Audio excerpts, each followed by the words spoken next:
Listen, Bill, you're free to believe what you want to believe. If you want to believe that a little meteorite crashed into the earth and Bill Maher emerged from some swamp someplace, you go right ahead and believe it, man. You and Richard Dawkins and all your crew, you can't explain how the earth got here. That's what we believe? You can't explain how the earth got here. You can't. Right. Nobody can explain it, but it doesn't mean that we should make up stories like children to explain it. All right.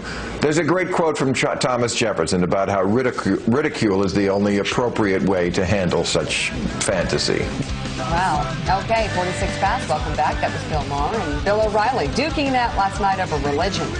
And joining us now with his own take, the lead singer of the punk rock band Bad Religion. He's also a UCLA professor, Greg Graffin, in his new book, Anarchy, Evolution, Faith, Science, and Bad Religion in a World Without God. Good to have you on the show this morning. Thanks for having me. I'd like to say I planned that debate to coincide with my appearance. Exactly. It's worked very well for us. And both of them did a great job. Thanks, guys. Yeah, tell us about Anarchy, Evolution.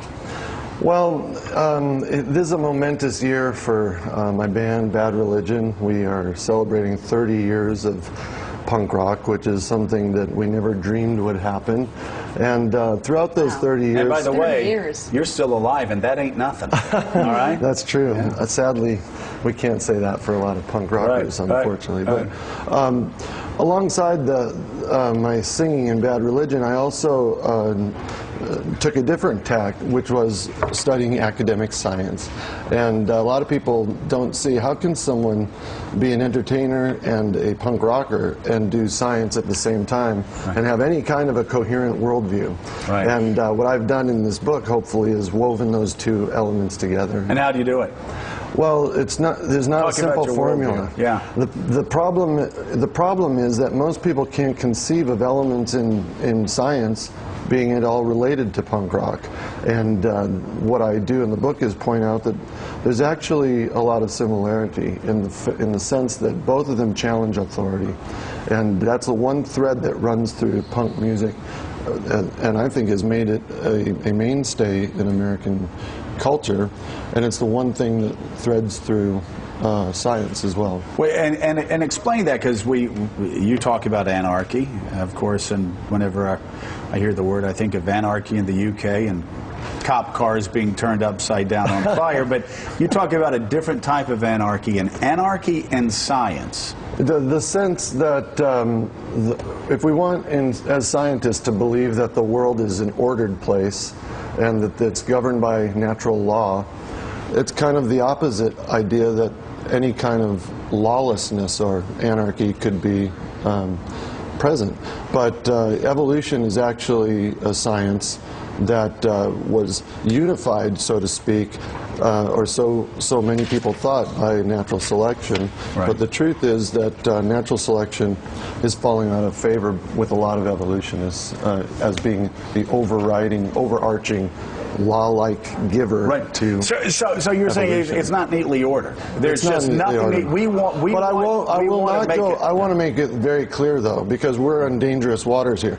I don't believe what Bill O'Reilly said one bit when he said nobody knows how the Earth got here.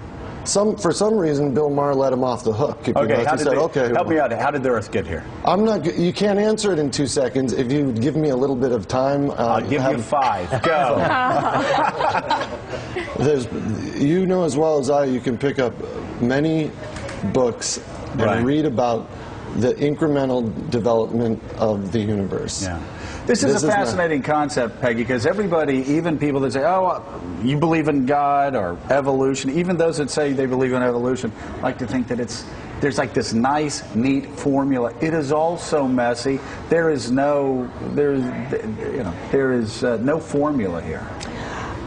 I'll just blurt. I believe in God, and I think science is to be lauded and used and investigated and taken so seriously, because at the end of the day, with all your scientific knowledge, you'll get to God.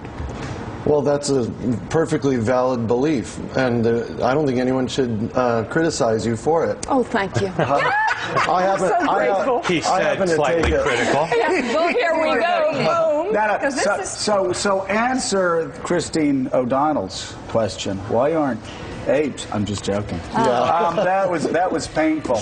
Should we ask him about the mice with fully functioning human brains? No, I don't think so. So tell me, what was over the past 30 years, if you don't mind me asking about music? What are you the most proud of 30 years later? Well, I've been saying this a lot this year, that it's really not a celebration of us. You have to be very careful when you celebrate numbers when you're a punk rock band, because it could be a bad thing. And if you stick around too long, you become a heritage act, which then you end up playing the state fair. I always say nothing wrong with the state fair, but I enjoy going to it. I don't want to play it. Greg Graffin, thanks. The book Thank you so is much. Anarchy, Evolution. Coming up, the Washington Post's Eugene Robinson. Also some familiar faces around